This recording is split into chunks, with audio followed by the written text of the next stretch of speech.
just to show what we were walking on. So during the last ice age, the water from melting glaciers cut channels through the bedrock, changing formation as they went, and a sharp curve created the backbone that we just walked on. Like you see here, this thin piece of stone on the top of a ridge.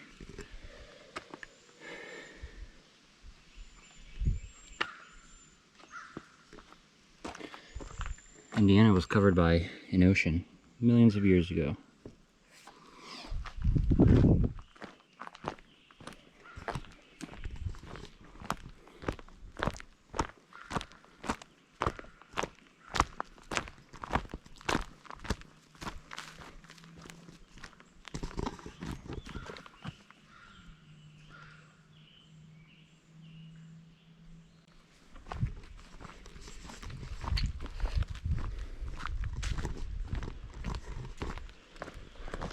All right, back to the truck.